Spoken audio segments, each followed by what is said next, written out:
ఇక్కడ గమనిస్తున్నారు కదా, పాలాభిషేకం చేస్తుంటే పాలు ఏ విధంగా పాదరూపంలో చేరుతున్నాయో చూడండి.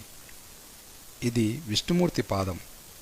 నిజానికి పాదరూపం చెక్కినట్లు ఇక్కడ ఏమీ కనిపించనప్పటికీ పాలతో అభిషేకం చేస్తుంటే మాత్రం ఆ పాలు పాదరూపంలో కనిపిస్తున్నాయి.